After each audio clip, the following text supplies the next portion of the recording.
बाबा जी का चेला गोवर्धन दास आता है और सब बेचने वालों की आवाज़ सुन सुनकर खाने की आनंद में बड़ा प्रसन्न होता है। गोवर्धन दास, क्यों भाई बनिए?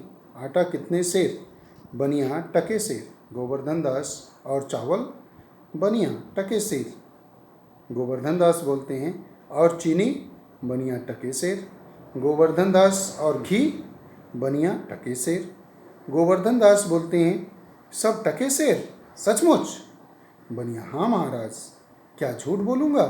गोवर्धन दास कुजड़ी के पास जाकर बोलते हैं कि क्यों भाई? भाई जी, क्या भाव? भाजी क्या भाव? कुजड़ी, बाबा जी टके सेर। नेनुआ, मुरई, धनिया, मिर्चा, साग सब टके सेर। गोवर्धन दास, सब भाजी टके सेर। वाह वाह, बड़ा आनंद है, यहाँ सभी चीज़ टके सेर। हलवाई के पास जाकर, क्यों भाई हलवाई, मिठाई कितने सेर? हलवाई, बाबा जी, लडुआ, जलेबी, गुलाब जामुन, खाजा सब टके सेर। गोवर्धन दास, वाह वाह, बड़ा आनंद है। क्यों बच्चा, मुझसे मस्खरी तो नहीं करता? सचमुच सब टके सेर? हलवाई, हाँ बाबा जी, सचमुच सब टके सेर। इस नगरी की चाल ही यही है, यहाँ सब चीज़ टके सेर बिकती है। गोवर्धन दास, क्यों बच्चा, इस नगरी का नाम क्या है? हलवाई बोलता है, अंधेर नगरी। गोवर्धन दास, और राजा का क्या नाम है? हलवाई, चौपट्ट राजा। गोवर्धन दास, वाह वाह, अंधेर नगरी, चौपट्ट राजा, टका सेर भाजी, टका सेर खाजा। यही गाता है और आनंद से बगल बजाता है। हलवाई, तो बाबा जी, कुछ लेना देना हो तो लो दो। गोवर्धन दास, बच्चा, भिक्षा मांग कर 7 पैसे लाया हूँ, 3.5 सेर मिठाई दे दे। गुरु चेले सब आनंद पूर्वक इतने में छक जाएंगे। हलवाई मिठाई तोलता है। मिठाई जी, बाबा जी मिठाई लेकर खाते हुए और अंधेर नगरी का गीत गाते हुए जाते हैं। पटाक्षेप होता है। उसी समय तीसरा दृश्य शुरू होता है। स्थान जंगल। महंत जी और नारायण दास एक ओर से राम भजो इत्यादि गाते हुए आते हैं और दूसरी ओर से गोवर्धन दास अंधेर नगरी गाते हुए आते हैं। महंत, बच्चा गोवर्धन दास, कह क्या भिक्षा लाया? गठरी तो भारी मालूम पड़ती है। गोवर्धन दास, बाबा जी महाराज, बड़ा माल लाया हूँ, 3.5 सेर मिठाई है। महंत, देखूं बच्चा? मिठाई की झोली अपने सामने रख कर खोल कर देखता है। वाह वाह बच्चा, इतनी मिठाई कहाँ से लाया? किस धर्मात्मा से भेंट हुई? गोवर्धन दास, गुरुजी महाराज, 7 पैसे भीख में मिले थे, उसी से इतनी मिठाई मोल ली है। महंत, बच्चा, नारायण दास ने मुझसे कहा था कि यहाँ सब चीज़ टके सेर मिलती है। मैंने इसकी बात का विश्वास नहीं किया। बच्चा, यह कौन सी नगरी है और इसका कौन राजा है जहाँ टके सेर भाजी और टके सेर खाजा है? गोवर्धन दास, अंधेर नगरी, चौपट राजा, टके सेर भाजी, टके सेर खाजा।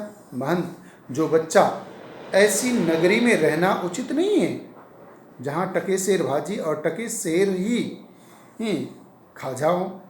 सो बच्चा, चलो यहाँ से। ऐसी अंधेर नगरी में 1000 मन मिठाई मुफ्त की मिले तो किस काम की? यहाँ एक क्षण नहीं रहना। गोवर्धन दास, गुरुजी, ऐसा तो संसार भर में कोई देश ही नहीं है जो पैसा पास रहने ही से मज़े में पेट भरता है। मैं तो इस नगरी को छोड़कर नहीं जाऊंगा, और जगह दिन भर मांगो तो भी पेट नहीं भरता। बाजे बाजे दिन उपास करना पड़ता है। सो मैं तो यहीं रहूँगा। महंत, देख बच्चा, पीछे पछताएगा। गोवर्धन दास, आपकी कृपा से कोई दुख न होगा। मैं तो यही कहता हूँ, आप भी यहीं रुक जाइए। महंत जी बोलते हैं, मैं तो इस नगरी में अब एक क्षण भी नहीं रहूँगा। देख, मेरी बात मान, नहीं पीछे पछताएगा। मैं तो जाता हूँ, पर इतना कह देता हूँ कि कभी संकट पड़े तो हमारा स्मरण जरूर करना। गोवर्धन दास, प्रणाम गुरुजी, मैं आपकी नित्य ही स्मरण करूँगा। मैं तो फिर भी कहता हूँ कि आप भी यहीं रहिए। महंत जी नारायण दास के साथ जाते हैं। गोवर्धन दास बैठकर मिठाई खाता है और पटाक्षेप होता है। चौथा दृश्य, स्थान राजसभा। राजमंत्री और नौकर लोग यथास्थान स्थित हैं। क्यों भी कोतवाल, तैने सवारी ऐसी धूम से क्यों? नौकर एक सुराही में से एक गिलास में शराब उड़ेल कर देता है। लीजिए महाराज, पीजिए महाराज। राजा मुंह बना बना कर पीता है और दे। नेपथ्य में दुहाई है दुहाई का शब्द आता है। तभी रास्ते में दुहाई है का शब्द गूंजता हुआ आता है। कौन चिल्लाता है, पकड़ लाओ। दो नौकर एक फरियादी को पकड़ लाते हैं। फरियादी, दुहाई है महाराज, दुहाई है, हमारा न्याय होए। राजा, चुप रहो, तुम्हारा न्याय यहाँ ऐसा होगा कि जैसा यम की यहाँ भी ना होगा। बोलो क्या हुआ। फरियादी, महाराज, कल्लू बनिया की दीवार गिर पड़ी, सो मेरी बकरी उसके नीचे दब गई। दुहाई है महाराज, न्याय हो। राजा नौकर से बोलते हैं, कल्लू बनिए की दीवार को अभी पकड़ लाओ। मंत्री बोलते हैं, महाराज, दीवार नहीं लाई जा सकती। राजा, अच्छा, उसका भाई, लड़का, दोस्त, आसना जो भी हो उसको ही पकड़ कर लाओ। मंत्री, महाराज, दीवार ईंट चूने की होती है, इसको भाई बेटा नहीं होता। राजा, अच्छा, कल्लू बनिए को पकड़ लाओ। नौकर लोग दौड़कर बाहर से बनिए को पकड़ लाते हैं। क्यों बेबनिए, इसकी लड़की नहीं बकरी क्यों दबकर मर गई। मंत्री, बरकी नहीं महाराज, बकरी। राजा, हाँ हाँ, बकरी क्यों मर गई, बोल, नहीं अभी फांसी दे देता हूँ। कल्लू, महाराज, मेरा कुछ दोष नहीं है, कारीगर ने ऐसी दीवार बनाई कि गिर पड़ी। राजा, अच्छा, इस मल्लू को छोड़ दो, कारीगर को पकड़ कर लाओ। कल्लू जाता है, लोग कारीगर को पकड़ कर लाते हैं। क्यों बे कारीगर, इसकी बकरी किस तरह मर गई। कारीगर, महाराज, मेरा कुछ कसूर नहीं, चूने वाले ने ऐसी बोदा चूना बनाया कि दीवार गिर पड़ी। राजा, अच्छा, इस कारीगर को बुलाओ। नहीं नहीं, निकालो, उस चूने वाले को बुलाओ। कारीगर निकाला जाता है, चूने वाला पकड़ कर लाया जाता है। क्यों बे, खैर सुपाड़ी चूने वाले, इसकी बकरी कैसे मर गई। चूने वाला, महाराज, मेरा कुछ दोष नहीं, भिस्ती ने चूने में पानी ढेर दिया, इसी से चूना कमजोर हो गया होगा। राजा, अच्छा, चुन्नीलाल को निकालो, भिस्ती को पकड़ कर लाओ। चूने वाला निकाला जाता है और भिस्ती पकड़ कर लाया जाता है।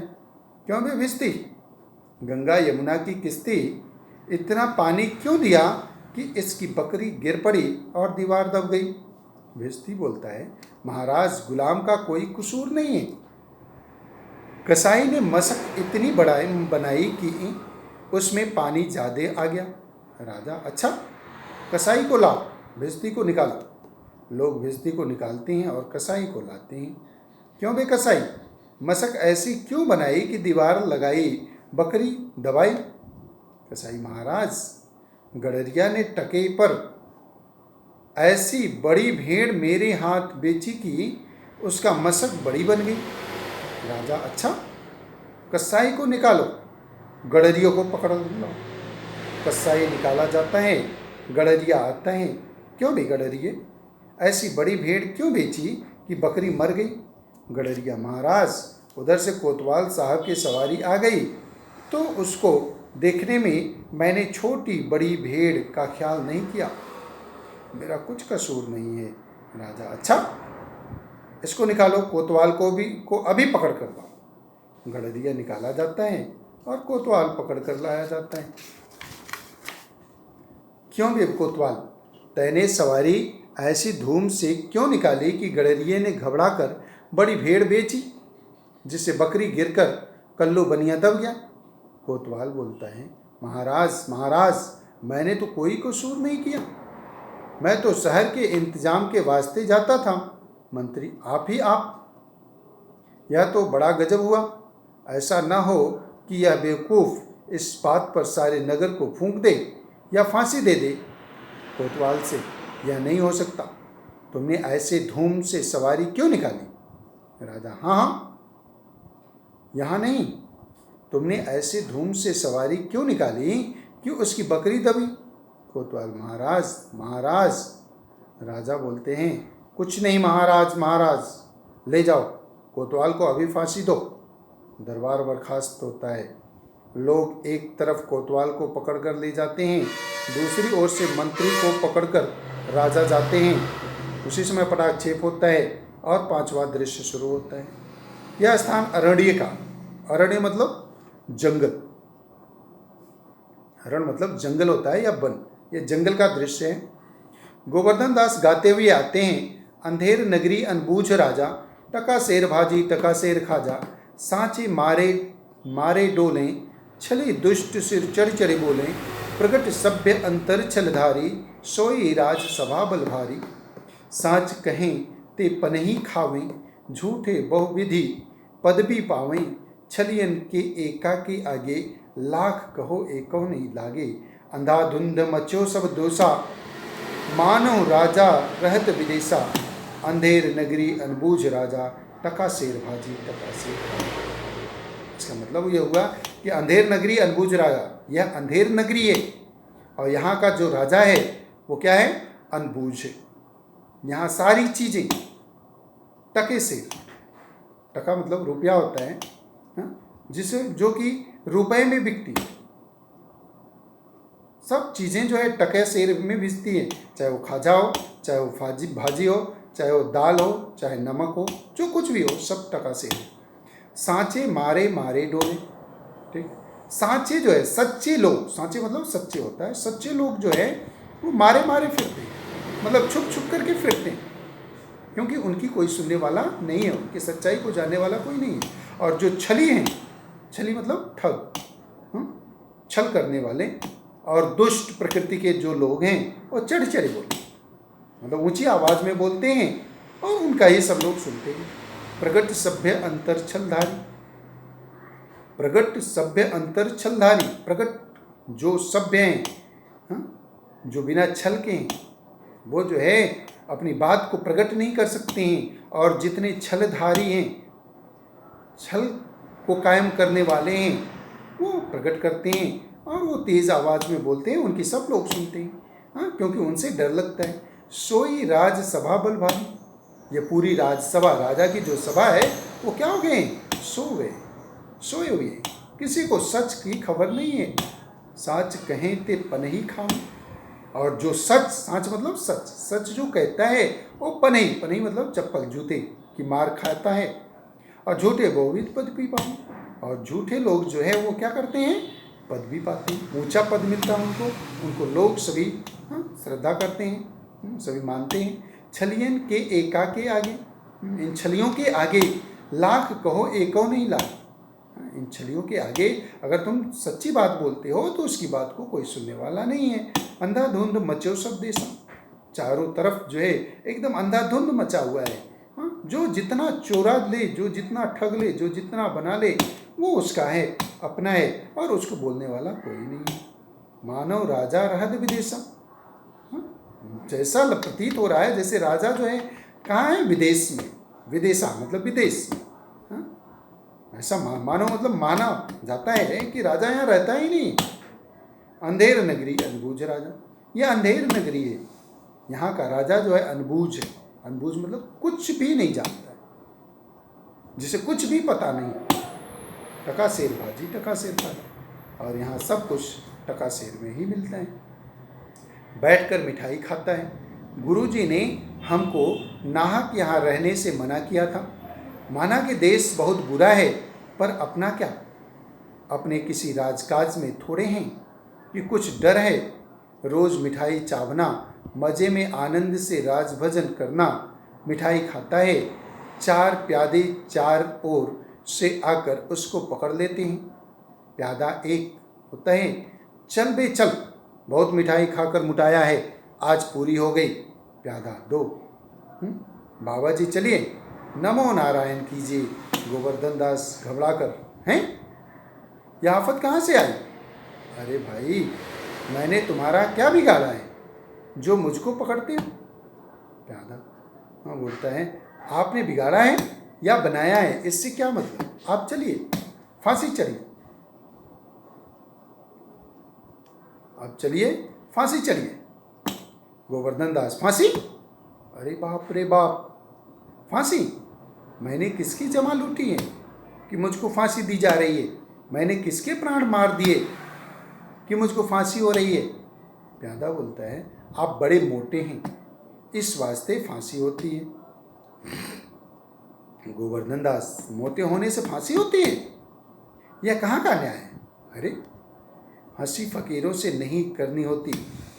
प्यादा, बात यह है कि कल कोतवाल को फांसी का हुक्म हुआ था।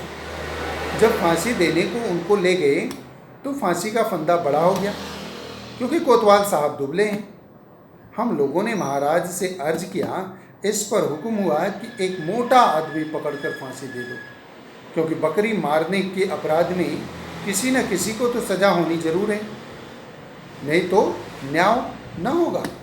इसी वास्ते तुमको ले जाते हैं कि कोतवाल के बदले तुमको फांसी दी जाएगी। गोवर्धन दास, तो क्या और कोई मोटा आदमी इस नगर में नहीं मिलता जो मुझ अनाथ फकीर को फांसी देते हैं? इसमें दो बातें, एक तो नगर भर में राजा के न्याय के डर से कोई मुटाता ही नहीं, दूसरे और किसी को पकड़े तो वह न जाने क्या बात बनाए, और फिर इस राज्य में साधु महात्मा इन्हीं लोगों को तो दुर्दशा है। इन लोगों को कोई पूछता नहीं है, कोई इनका साथ देने वाला नहीं है, इससे तुम्ही को फांसी देंगे। गोवर्धन, दुहाई हो परमेश्वर की, अरे मैं नाहक मारा जाता हूँ, अरे यहाँ बड़ा ही अंधेर है। अरे गुरुजी, महाराज का कहा मैंने ना माना, उसका फल मुझको भोगना पड़ा। गुरुजी कहाँ हो, आओ, मेरे प्राण बचाओ। अरे मैं बेअपराध मारा जाता हूँ, गुरुजी, गुरुजी, शीघ्र आओ और बचाओ। गोवर्धन दास चिल्लाता है, प्यादे उसकी पकड़ ले जाते हैं, प्यादे उसको पकड़कर ले जाते हैं। तभी पटाक्षेप होता है और अगला जो दृश्य है, छठा दृश्य है, वह स्थान श्मशान का है। गोवर्धन दास को पकड़े हुए 4 सिपाहियों का प्रवेश होता है। गोवर्धन दास, हाय, मैंने गुरुजी का कहना नहीं माना, उसी का फल है। गुरुजी कहाँ हो, बचाओ बचाओ, गुरुजी गुरुजी बचाओ। रोता है, सिपाही लोग उसे घसीटते हुए ले जाते हैं। गुरुजी और नारायण दास आते हैं। गुरु, अरे बच्चा गोवर्धन दास, तेरी यह क्या दशा है? गोवर्धन दास गुरुजी को हाथ जोड़कर, गुरुजी, दीवार के नीचे बकरी दब गई, सो इसके लिए मुझे फांसी देते हैं। गुरुजी बचाओ। गुरु, अरे बच्चा, मैंने तो पहले ही कहा था कि ऐसे नगर में रहना ठीक नहीं है, तैने तो मेरा कहना नहीं सुना। कोई चिंता नहीं, नारायण सब समर्थ हैं, सब कुछ ठीक है। और चढ़ाकर सिपाहियों से, सुनो, मुझको अपने शिष्य को अंतिम उपदेश देने दो, तुम लोग तनिक किनारे हो जाओ। देखो, मेरा कहना न मानोगे तो तुम्हारा भला न होगा। सिपाही, नहीं महाराज, हम लोग हट जाते हैं, आप बेशक उपदेश दीजिए। सिपाही हट जाते हैं। गुरुजी के चेले के कान में कुछ समझाते हैं। गोवर्धन दास प्रकट, तब तो गुरुजी, हम फांसी चढ़ेंगे। महंत, नहीं बच्चा, मुझको चढ़ने दे। गोवर्धन दास, नहीं गुरुजी, हम फांसी चढ़ेंगे।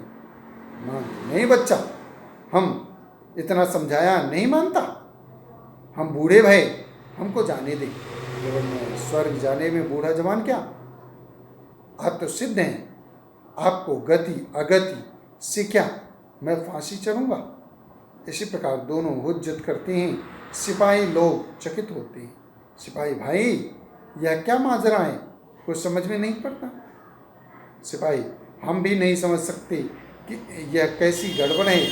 राजा, मंत्री, कोतवाल सभी आते हैं। राजा, यह क्या गोलमाल है? सिपाही, महाराज, चेला कहता है मैं फांसी पढ़ूंगा, गुरु कहता है मैं पढ़ूंगा, कुछ मालूम नहीं पड़ता कि क्या बात है। राजा गुरु से, बाबा जी बोलो, काहे को आप फांसी चढ़ते हैं? महंत, राजा इस समय ऐसी साइत है कि जो मरेगा सीधा बैकुंठ जाएगा। तब तो हम ही फांसी चढ़ेंगे। गोवर्धन दास, हमको तो हुक्म है। कोतवाल, हम लटकेंगे, हमारे सबब तो दीवार गिरी। राजा, चुप रहो सब लोग, राजा के रहते और कौन बैकुंठ जा सकता है? हमको फांसी चढ़ाओ, जल्दी जल्दी जल्दी चढ़ाओ। महंत, जहाँ न धर्म न बुद्धि न नीति न सुजन समाज, ते ऐसे ही आप ही नसें जैसे चौपट राज। इसका मतलब है कि जहाँ न धर्म है, जहाँ न कोई धर्म हो, न कोई बुद्धि हो, न कोई नीति हो, न कोई सुजन मतलब चालाक, न कोई चालाक व्यक्ति हो, ऐसे राज्य में सब अपने आप से ही नष्ट हो जाता है। किसी को कुछ बताने की जरूरत नहीं पड़ती है और यहाँ सब कुछ अपने आप ही चौपट हो जाता है। यहाँ तक कि वहाँ का राजा भी चौपट हो जाता है। राजा को लोग टिकटी पर खड़ा करते हैं और उसको फांसी दे देते हैं। इस प्रकार यह पाठ समाप्त हुआ।